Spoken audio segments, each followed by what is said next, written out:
Boa noite, né, pessoal? Boa noite. Está muito fraco. Boa noite, pessoal. Boa noite. Agora eu senti feliz. Agora sim, eu pensei que só eu estava com essa energia maravilhosa. É uma honra, uma satisfação imensa estar aqui com vocês nessa noite. Uma noite de muita alegria. Uma noite de uma comunhão muito incessante com a espiritualidade. Através dessa alegria, eu salvo vocês através desse portal, que é o portal que a espiritualidade maior acessa a todos nós, que é o nosso coração. Aqui quem vos fala é um servo, é uma alma humana falando para outras almas humanas. Vou me apresentar a vocês quem é o Jean Rafael nesta encarnação. Tá? Acima de tudo, esposo da Mirella, pai do João, da Marisol, da Aurora, tá? Formado em medicina, fiz cirurgia geral e durante um bom tempo nessa jornada, nesta encarnação, eu tive literalmente, e falo para as pessoas com o coração de muitas pessoas na mão, atendendo na porta, na emergência, pessoas que chegam com acidentes, com tiro. Mas naquele momento eu aprendi algo, tá? Que me levava muito à materialidade. E essa materialidade, neste meandro, ou seja, nesta jornada, me fez com que, muitas vezes, eu até afrontasse a doutrina espírita. E olha o que aconteceu depois de um certo tempo. Eis que me surge, através de uma patologia, que começou a aparecer outras patologias, no corpo físico, mas no aspecto mental.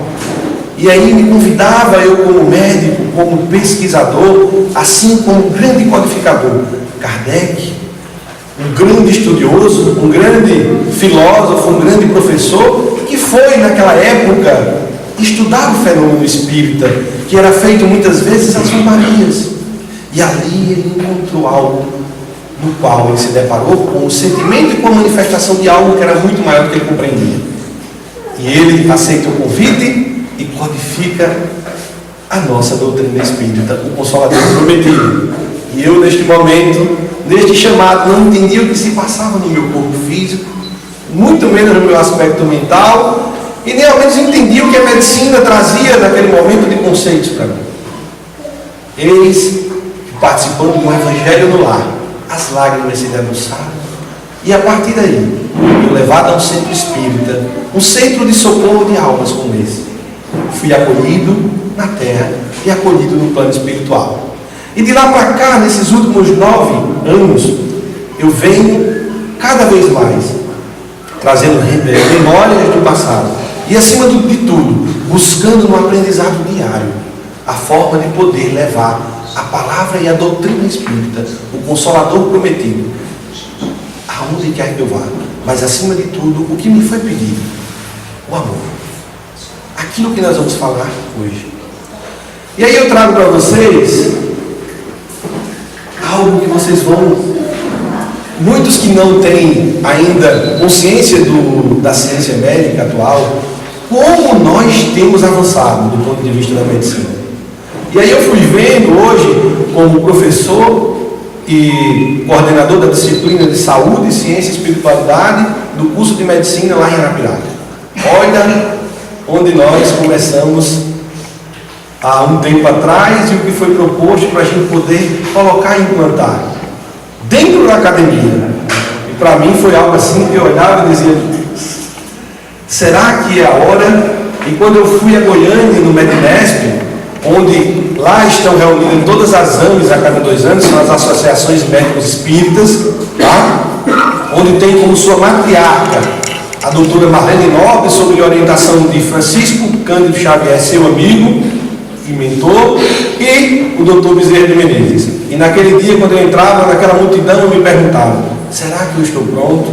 A primeira palavra foi de um amigo que subiu à tribuna e falou: quando nós estamos preparados, o trabalho aparece. Naquele momento eu fui para casa, ou para o hotel, e disse: realmente eu acho que agora vamos ter que seguir em frente. Então a medicina, pessoal, ela avança e vocês vão ver em que aspectos. Hoje nós temos, não sei se você já ouviu falar nisso, cirurgias. E aí quando eu aprendi, eu fazia um corte na barriga da pessoa, ela passava 10, 15 dias, muitas vezes para se alimentar, ela passava um tempo enorme para poder se levantar da cama. Hoje, muita gente não reconhece isso como cirurgia a laser. Na verdade, são furinhos que a gente faz dentro da barriga, coloca um gás, e aí a gente opera sobre câmeras.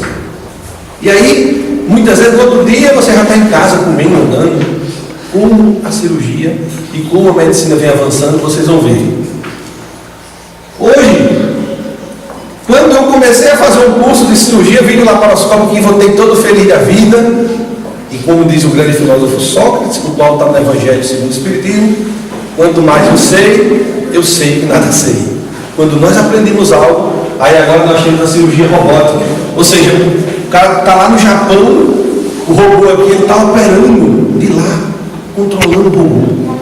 O robô com uma precisão milimétrica, guiado por uma consciência humana. Olha como é interessante, pessoal. Agora tem aquelas pessoas, já viram fazer aquela cirurgia de redução do estômago? Quem já ouviu falar aqui ou quem já fez? Quando eu comecei a fazer essa cirurgia, na minha residência, a gente fazia, era um corte, era uma preocupação. Hoje já se faz essa cirurgia, pessoal. Olha que incrível. Depois avançamos para aquela que eu falei para você do furinho.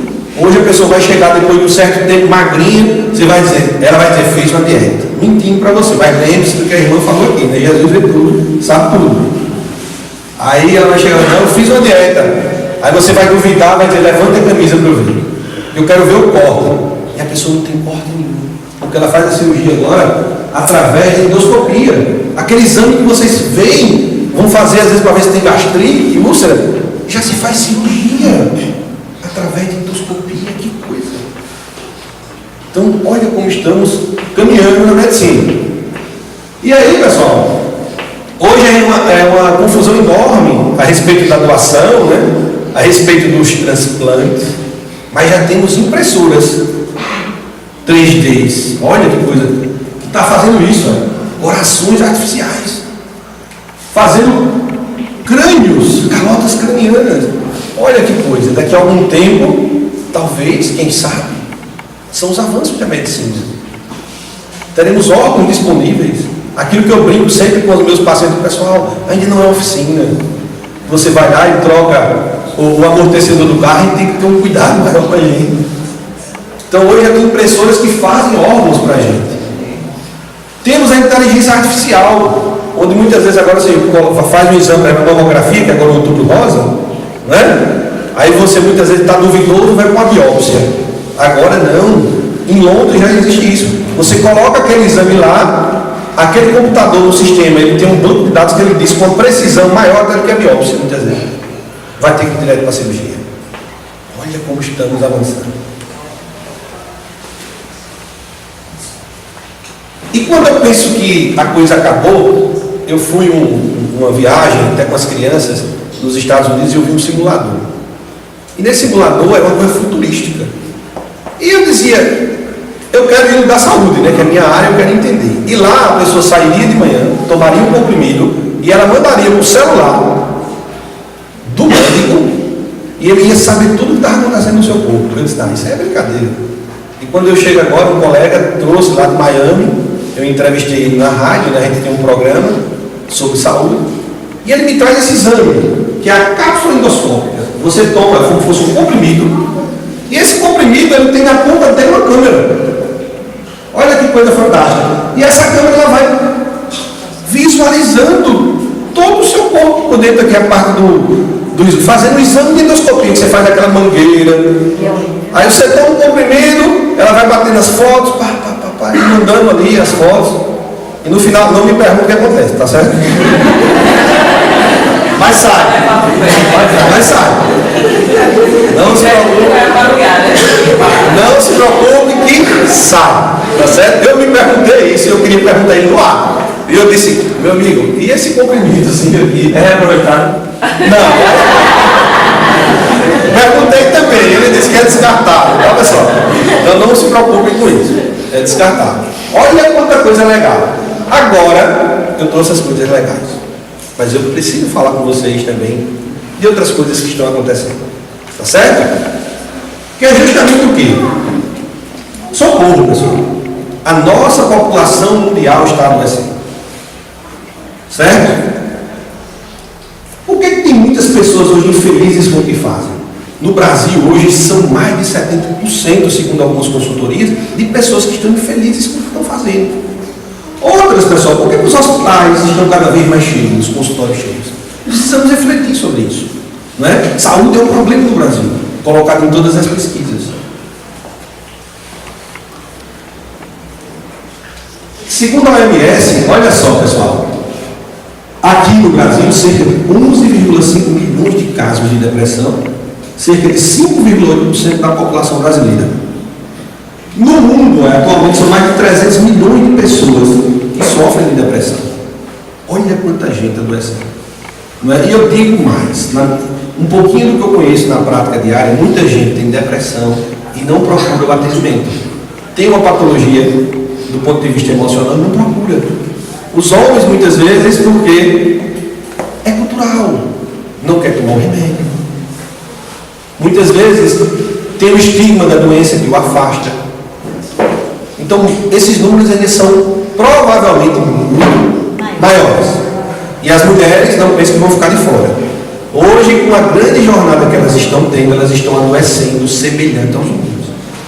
E algumas doenças, por exemplo, como o infarto, que não tinham, estão se aproximando dos homens. Por que isso? Questões para nós refletirmos. Tá certo? A depressão hoje é uma das doenças que mais afasta o ser humano do trabalho. E segundo a OMS, daqui a 2 anos é a que mais vai afastar.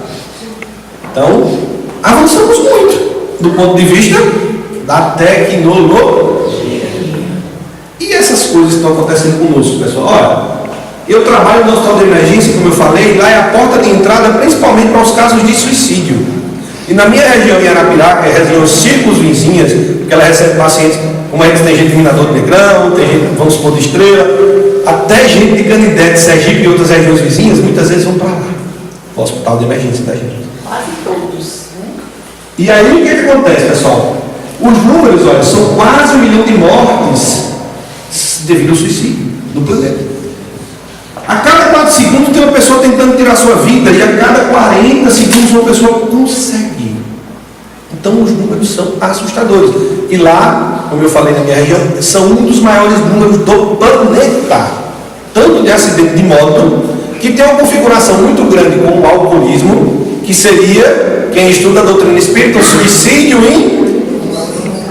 Então eu preciso entender isso, que além dos casos das pessoas que cometem dessa forma, eu tenho esses casos que configuram suicídios indiretos. São muitos casos. Então nós temos um dos maiores números do planeta de acidentes de moto e de suicídio em suas tentativas. É o dobro quase da média nacional.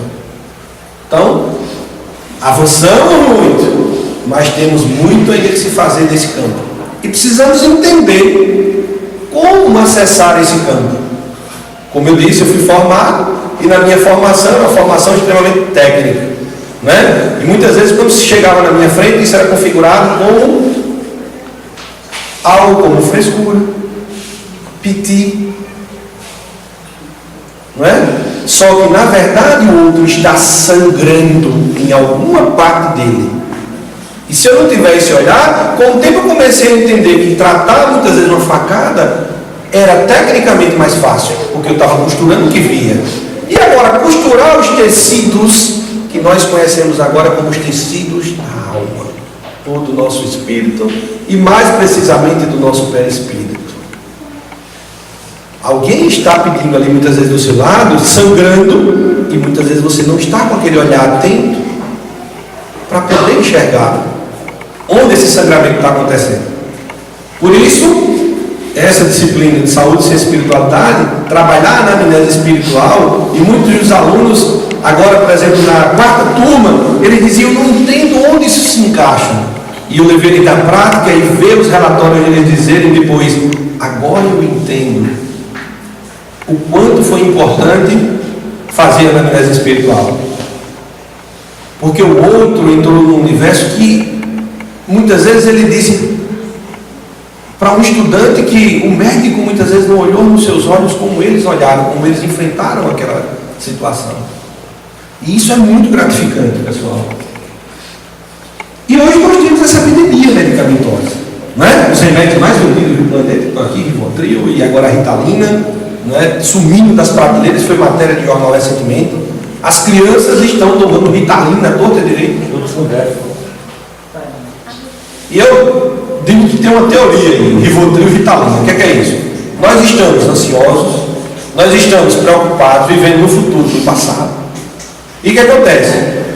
Nós começamos a tomar o Rivotril, a gente seca e a gente chega em casa, as crianças estão como? Pulando, com cheio de energia, não é? Aí a gente dá Ritalina para compensar. É a compensação, né? Então temos que estar com esse olhar em relação a essa epidemia medicamentosa. Agora, pessoal, falei muito agora do corpo físico, falei muito da mente. E o que é que os espíritos nos dizem a respeito disso? Como é que eles encaram a medicina? O que é que pode estar acontecendo? Precisamos refletir sobre isso. Então, nessa mensagem de momentos enriquecedores, a mensagem Salto Integral, Joana de Ângeles, pela mediunidade de Divaldo Franco, nos traz o seguinte: a sofisticação tecnológica da medicina atual ainda permanece na insustentável tese de que o homem é apenas as células que o constituem. Joana de Ângeles traz isso. Nós somos esse contexto de células, elas estão funcionando aqui, mesmo que a gente não queira. Mas elas estão aqui. Mas ela diz: a saúde integral independe das drogas químicas e dos tratamentos cirúrgicos. No entanto, esses seriam ainda valiosos instrumentos para a sua aquisição. Por isso que nós temos hoje muitas pessoas que tomam medicação, e isso me deixava muito incomodado. Isso foi um dos maiores incômodos que eu tive, que me levou esse boom até dentro da minha vida. Eu operava uma pessoa, por exemplo, da vesícula, ela voltava 4 meses depois com as mesmas queixas. E até pior, faz ultrassom, não está a vesícula, está todo? Não está. E aquilo ficava comigo, não é possível. Nos livros aí você vai buscar tudo que tem, não tem. Tem pessoas que tomavam, por exemplo, remédio de pressão, toma 1, toma 2, toma 3, toma 4, toma 5 remédios, e a pressão não baixa. Agora as polidrogas, do ponto de vista das doenças emocionais, você toma 1, toma 2, mas tem algo a mais. E quando a gente vê isso hoje, a gente compreende, olha, que além que é muito importante as medicações, muitíssimo importante, que ajuda o equilíbrio, tem algo mais profundo. E esse algo mais profundo, eles vão trazendo para a gente. E aí eu me perguntava sempre, há um tempo agora bem remoto, a gente foi para o Maranhão, para o encontro Norte-Nordeste das Andas, e eu dizia: qual seria o papel do amor para a nossa saúde? Não é? Como ele poderia contribuir para o nosso estado de saúde e como poderíamos desenvolvê-lo de forma prática? Porque, pessoal, a gente vive um momento dentro da doutrina espírita. Nós tivemos o primeiro momento, que foi o momento da codificação, não é? Onde grandes cientistas como William Crookes, Leon Denis, como o próprio Allan Kardec, no seu pseudônimo, codificaram.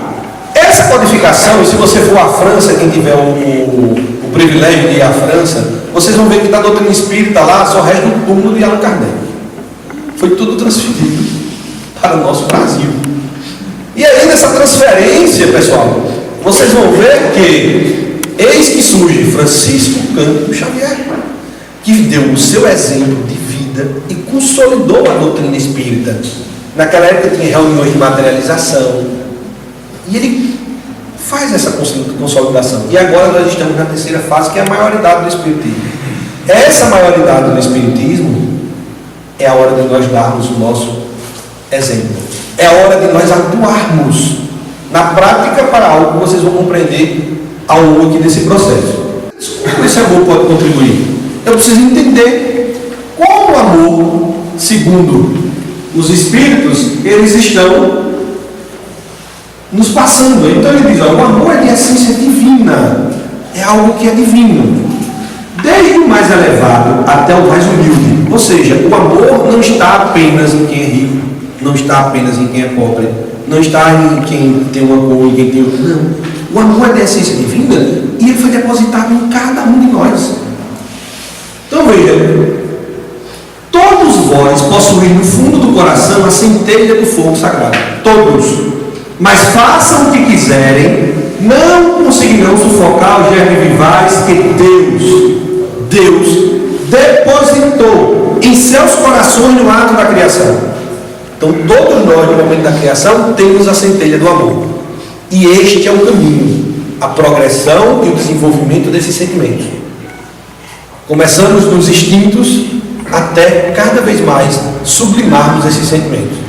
Então o amor, por mais que eu sufoque, por mais que eu queira, em algum momento, pode ser nessa encarnação, pode ser em outra, ele vai prevalecer e vai brotar no seu coração. E na visão espiritual, pessoal, o que é saúde? O que é que vocês acham? O que é que os espíritos disseram para a gente? O que seria essa saúde? A Organização Mundial de Saúde, ela já coloca isso, ó, saúde. Muita gente acha que é só não ter uma dor de cabeça.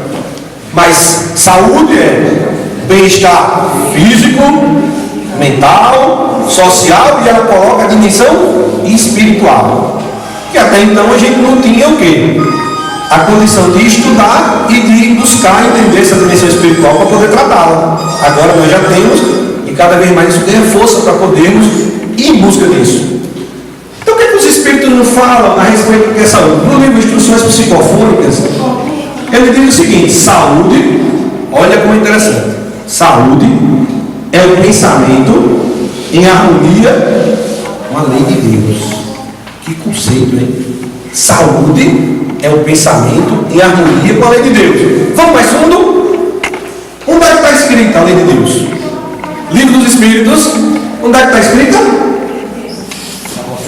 Consciência. Então, saúde é o pensamento em harmonia com a minha. Ih, rapaz, e agora? Estão entendendo todo mundo? Eu preciso, para eu ter saúde, estar em harmonia com a minha consciência. Com a lei de Deus, que está na minha consciência. Como é que uma pessoa que vive na Terra há 2000 anos resumiu a lei de Deus? Alguém sabe?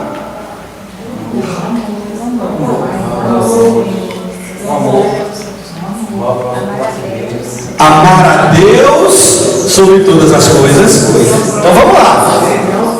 Saúde é o pensamento alinhado com o quê? Com Deus sobre todas as coisas, com o próximo e com... O que é que acontece muitas vezes hoje em dia, pessoal? A gente quer amar todo mundo, mas não se ama, não é? Às vezes a gente se ama e esquece de Deus. Às vezes a gente se ama e esquece do... Deu para entender agora o que é o conceito amplo de saúde? Então, para que eu tenha saúde, eu tenho que estar alinhado com Deus, comigo e com o próximo. Tem um exercício que a gente faz nos cursos de autoconhecimento, que eu peço à turma para de manhã olhar-se no espelho. Que é o melhor momento, né? Que você acorda assim, lindo, linda, maravilhosa, não é? O olho assim está reluzindo, o cabelo está no lugar, né? Está tudo em cima. Aí você chega na frente, aí tem gente que diz para mim, isso é batata, isso é fácil demais. Aí chega por uma semana chorando. Muitas vezes eu não consegui nem um dia. Quando eu olhava, me dava vontade de chorar. Então muitas vezes, pessoal, a gente esquece de se olhar, entender quem nós somos, tratarmos com carinho, independente de como estejamos.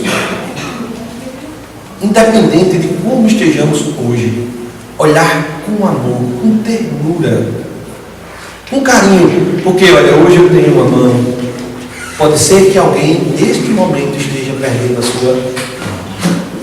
É o olhar da gratidão, não é? Hoje eu tenho esses olhos lindos, mas a gente olha e diz, esse olho tinha que ter nascido com azul, não é? A gente olha para a gente e diz, não, essa ruga aqui não pode. Então é esse olhar em direção a você, um olhar de ternura, de carinho, de alto amor. E aí eu começo cada vez mais que o amor é uma fonte inestancável a produzir isso E vocês vão ver a repercussão que isso tem no meu corpo físico. Isso começa do ponto de vista espiritual e psíquico e em direção ao próximo. E aí na convivência com o próximo, a gente começa a colher os frutos desse processo. Porque a gente já não enxerga mais o outro da mesma forma. O outro é uma extensão de mim, uma extensão de Deus. Então, compreenderam agora, né? O conceito de saúde já mudou um pouquinho, já não é só a parte física, né? E aí? Leon Denis. O que é que ele fala para a gente, pessoal? Pensamento. Olha que coisa interessante. O pensamento, dizia-nos, é criador. Não atua somente em torno de nós, influenciando nossos semelhantes para o bem ou para o mal. Certo? Muita gente diz, o pensamento é criador. Então eu posso emitir pensamento aqui. Eu quero que o cara caia ali do outro lado, eu quero que ele se ferre. Eu começo a emitir, achando que isso não tem repercussão sobre mim. Olha que coisa interessante. Atua principalmente em nós. A partir de hoje, agora vocês vão ver, rapaz, agora meus pensamentos. Atua principalmente em nós, gera as nossas palavras, as nossas ações. Com ele nós construímos dia a dia um edifício grandioso ou miserável na minha vida, tanto no presente quanto no... Cadê o passado? Passou. E aí muitas vezes eu fico, meu Deus, por que eu fui assim? Meu Deus, por que não sei o que? Eu fico remoendo o passado. E tem pessoas que remoem a vida inteira o passado. Só que essa forma de pensar gera no meu dia a dia alterações no meu presente e no meu futuro. Modelamos nossa alma e seu invólucro, seu perispírito, seu duplo etérico, com os nossos pensamentos. Estes produzem formas, imagens que se imprimem na matéria sutil de que o corpo fluido é composto. Rapaz, e agora? Olha, pessoal, através da nossa forma de pensar, eu começo a alterar o meu tônus vital, meu fluido vital, o meu perispírito. Como que isso começa a ter um molde dentro de mim? Da forma que eu penso. E aí muita gente das casas espíritas me pergunta o seguinte: eu sou médium? Quem aqui tem essa dúvida? Será que eu sou médium? Sinto muito, pessoal. Todos nós somos. É uma capacidade, é algo que é radicado em nós. Agora, algumas pessoas têm uma característica de ostensividade maior, ou seja, uma relação maior com o plano espiritual. Tá certo? Mas todos nós somos aquele que acha que não é, muitas vezes. Tá certo? E lembre-se, foi perguntado também: os espíritos influenciam nas nossas vidas? Muito mais do que vocês imaginam. Então, independente da crença, independente do que você esteja hoje ou não pensando, você tem influenciação do plano espiritual. Tá? E a mediunidade, muita gente pergunta: mas por que essa mediunidade é uma coisa... Como é que eu faço? Então muita gente vai à casa espírita: afaste de mim, tire de perto de mim, que eu não quero. Olha, pessoal, vocês vão ver agora que Leon Denis fala sobre uma coisa de sintonia. E aí a sintonia, pessoal, é uma lei física e natural. Você pode até afastar, mas se você não mudar o motor elétrico, vai atrair de novo. Então, portanto, lembre-se, todos nós somos médiuns. Alguns têm uma característica maior de ostensividade, tá? E aí foi onde Kardec, no livro dos médiuns, fala a respeito disso. E a mediunidade, pessoal, é uma bênção. Por que uma bênção mesmo? Esse negócio, eu demorei tanto tempo para entender isso, mas é uma bênção. Existe uma lei chamada ação e reação. Não sei quem já leu alguns livros da doutrina espírita. E é um livro chamado também pelo nome de Ação e Reação. Tá? Lá ele retrata que quando você faz uma ação em direção a você ou ao outro, você gera uma repercussão. Imagine que nós tenhamos esse corpo físico aqui e do lado nós tínhamos esse molde. Tá? Vou simplificar para vocês, seria o perispírito. Todas as vezes que eu tenho uma ação, a depender dela gera uma reação aqui. Tá? Vamos imaginar que eu desencarnei hoje, mas esse corpo deixa registrado tudo, os menores atos. André Luiz lá em nosso lar, e ele diz, mas eu não sabe, até isso, tudo fica registrado. Certo? Então eu preciso ter consciência do que eu estou pensando, sentindo e fazendo, para me ver o que, é que eu estou registrando no meu corpo, principalmente também pé espiritual, que tem influência no meu corpo físico. Então imagine muitas vezes que numa encarnação eu tirei a vida com um revólver, uma faca de 10 pessoas no coração. A repercussão desse molde do perispírito vem aqui, ó, no coração, e fica uma mancha desse tamanho. Imagina uma mancha, uma bola. Então quando eu chego no plano espiritual, aí a turma diz, olha, meu filho, está vendo a situação? Muitas vezes eu não consigo nem dar conta desse processo, que é uma dor tão grande, imensa, aí diz, olha, vai ter que voltar o corpo físico. Ali vai ser o tratamento.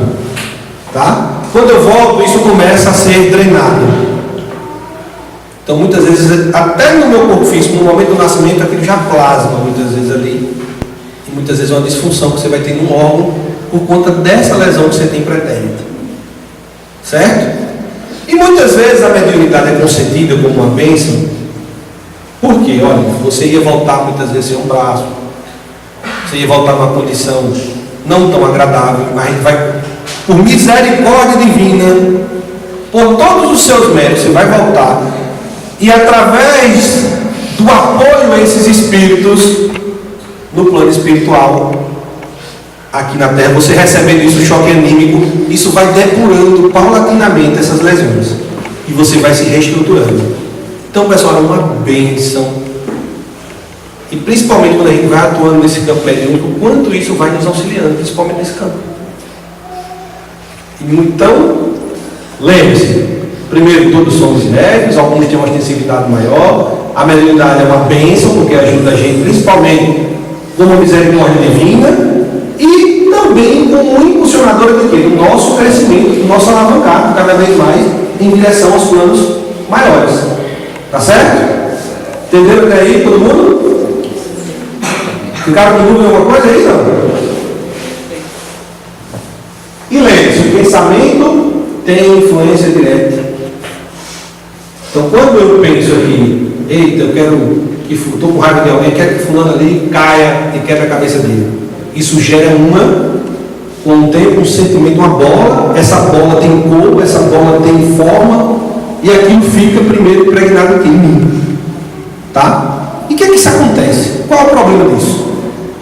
Isso gera o quê? Uma cor, um peso, tá? Por ser energia, aí ela vibra assim, ela vai a bola lá, mas ela volta para você. Quando ela volta, quem tiver pensando do mesmo jeito, aí vem assim, gruda na sua bola, e quando ela volta desse tamanho, sobre você. Certo? Isso é uma coisa chamada lei de sintoma. Então aquilo que eu emito volta sobre mim e volta com uma força maior. Portanto, pessoal, se isso é algo compreensivo, quando eu emitir uma força de amor, quando eu faço um gesto de caridade, não é? Quando eu tenho ternura, quando alguém diz, rapaz, eu digo, olha, é a sua opinião. A minha eu vou rezar, vou pedir a Deus que ilumine, vou pedir a Deus que cuide. Eu estou emitindo o quê? Mudando a minha forma de vibrar. Então aquilo vai e volta como uma onda que me leva como cada vez ficar mais leve, que eu vou depurando aquilo. Então imagine quando eu atendo um paciente com câncer, ou um paciente, por exemplo, que está com algum problema físico, não é? Eu estou ali ajudando a melhorar a dor dele naquele órgão específico, naquela doença. Qual o registro que vai ter no meu corpo? Muitas vezes eu estaria com uma forma de padecimento daquela moléstia, muitas vezes é uma atenuação através do bem. Então, Olha como é importante agora eu entender aquilo que eu estou pensando, a forma que eu estou agindo, porque tem influência sobre mim. Tá? E aí ele fala mais, as vibrações de nossos pensamentos, de nossas palavras, renovando esse sentido de forma expulsam, tá vendo? Quando eu mudo, expulsa do nosso invólucro os elementos que não podem vibrar em harmonia com elas. E atrai elementos similares que acentuam as tendências do ser. O que é que ele quer dizer com isso? Isso que eu falei. Então alguém chega com você com raiva, olha, você, se você escolhe, não, isso aqui eu vou deixar para lá, tá? Aquilo não entra, não penetra no seu corpo fluido, porque há uma ressonância energética, não é? Aquilo não consegue penetrar. Agora, se quando vem eu digo, vamos fazer isso, vamos fazer aquilo, eu estou dando abertura para que aquilo entre no meu campo fluido. Isso é a lei de sintonia e precisamos entender isso, porque muitas vezes, por que é importante isso, pessoal? A gente bota sempre a responsabilidade no... Não é? Mas foi fulano que chegou aqui para mim e me subiu. Lembre-se, do início ao fim é você com você. E com as escolhas que você vai fazer, que é o nosso livre-arbítrio. Portanto, cada vez mais precisamos o quê? Melhorar o nosso livre-arbítrio. Gente, mas aí é difícil. Pode até ser. Mas lembre-se, nós temos muitas ajudas das pessoas que prepararam a gente para vir para essa encarnação, que vibram, que torcem pela gente. E que nós precisamos, através da mediunidade orientada, principalmente na casa espírita, dar campo para quê? Para que esses espíritos, através do nosso coração, comecem a cada vez mais nos auxiliar. E vocês vão ver que no Evangelho tem orações para a gente fazer, né? Orações pelos bons espíritos, para que nós possamos receber o quê? As boas intuições. Porque muitas vezes a gente está com uma névoa tão grande de pensamento negativo, meu cartão de crédito eu vou pagar. Eita, meu Deus, eu vou perder meu emprego, a crise está aí, não acaba nunca. Vou perder meu emprego. Aí daqui a pouco vem outro pensamento, rapaz, fulano, tu viu? Eita, ele teve aquilo, então, e hoje em dia a gente tem uma predileção, pessoal. Eu digo que eu tenho um programa na rádio, e é difícil de você fazer, por exemplo, um programa com um enredo positivo. Porque o povo adora acordar com ele e dar um enredo negativo, é incrível. E brasileiro é que eu trago. Acorda de manhã, já vai logo nas faixas que tem lá, fulano, deu um tiro, ciclano. Quando eu chego no hospital de manhã, é aquela multidão de repórter. Rapaz, e aí, como é que foi hoje? Nada contra, tá, pessoal? Mas a gente acorda de manhã e hoje muitas vezes a gente vai para onde? Não vai nem escovar o gente, vai pegar o celular e... Aí vem logo um monte de notícias. Quem já conseguiu olhar para as notícias e pular, beleza. Eu ainda tenho que... Eu já quase que consegui. Aí eu fecho o olho assim para não ver aquela. Mas então a gente tem uma predileção enorme. Se a gente não se preparar nesse campo do amor, nesse campo da vibração, a gente acaba por essa lei de sintonia, não é? Se desregulando.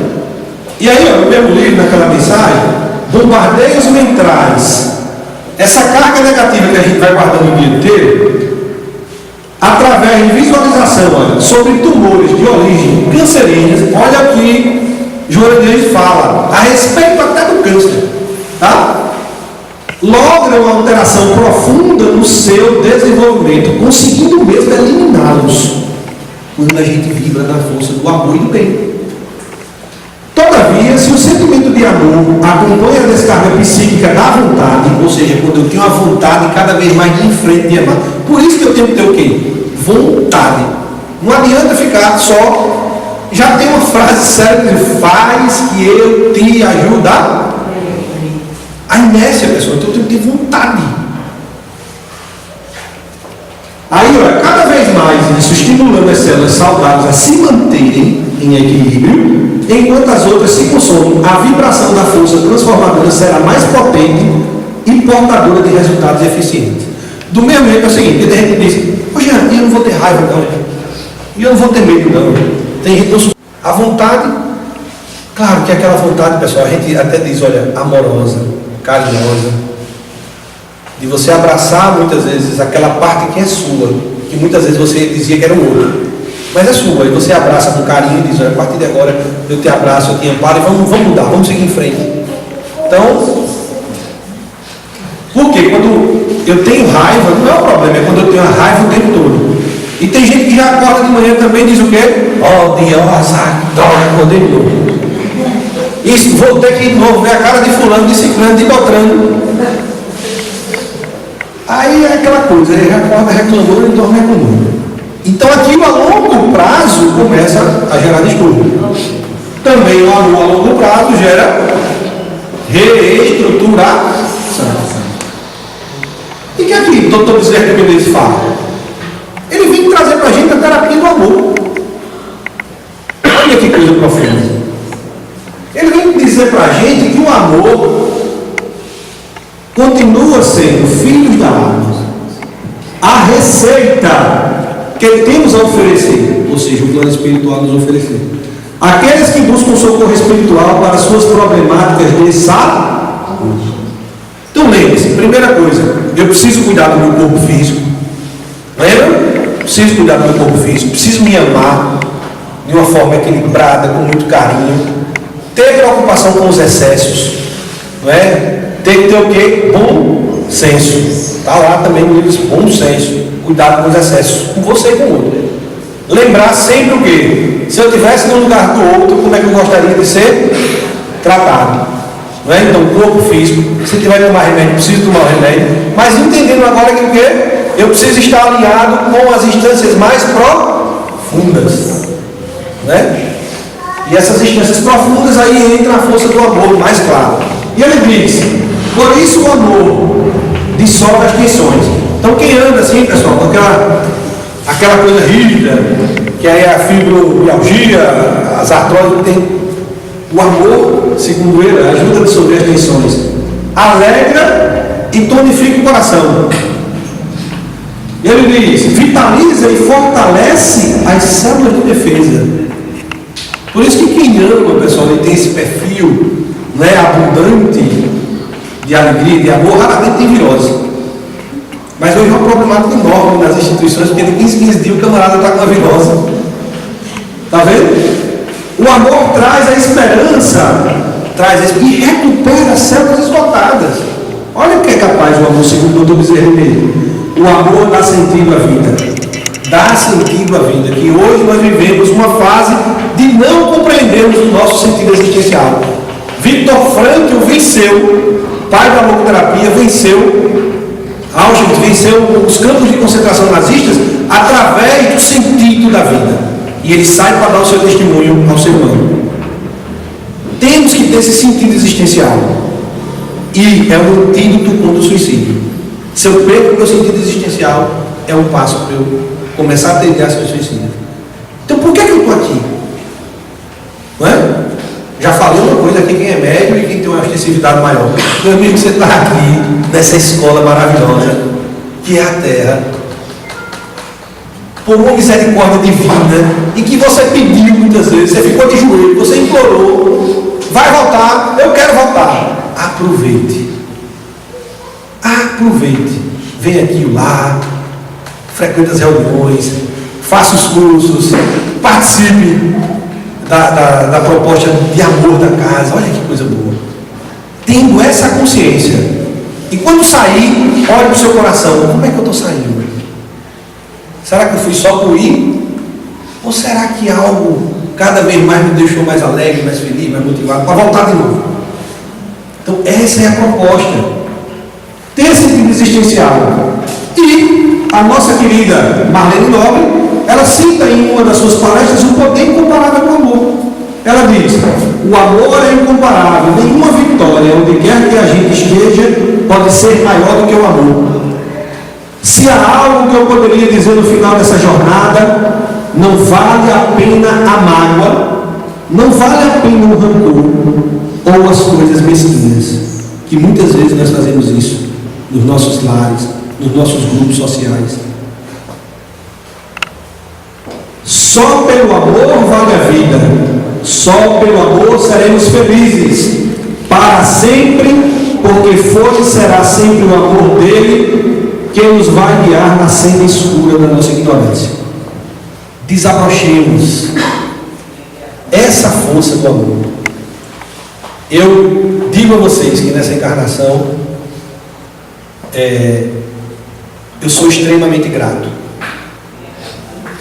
Todos os dias que eu acordo, eu peço a Deus, quando eu abro os olhos, forças cada vez mais para seguir nessa senda, para seguir cada vez mais podendo levar algo positivo para mim, levar algo positivo para as outras pessoas. Eu sei que a estrada é íngreme e ao longo dela eu posso cair, como caí já tantas vezes, nessa e em outras vidas. Mas o mais importante é lembrar dos exemplos do Mestre, que nos deixou a força incomensurável do amor, que no momento da sua dor olhava e dizia: Pai, perdoai-lhes, pois não sabem o que fazem. E tinha um olhar de ternura e de carinho para cada um de nós que aqui estamos e quiçá não estivemos lá naquele momento da sua crucificação. Mas Ele deixa essa força incomparável do amor, e que a cada dia que eu esteja aqui na terra, lembrando das quedas e dos levantares, forças para prosseguir, lembrando os seus exemplos, lembrando os seus ensinamentos e tentando botar isso em prática, que é o mais importante. Colocar em prática, mesmo que de uma forma imperfeita, mesmo que de uma forma que ainda eu não compreenda o amor de uma forma sublime como ele, mas que nós possamos treinar isso. E o treino só vai vir quando eu me dispuser a seguir em frente. Tá certo? Que Deus abençoe cada um de vocês e que nessa jornada, lembrem-se do recurso da prece. Nessa prece, lembre-se deste que está aqui, um doente em recuperação,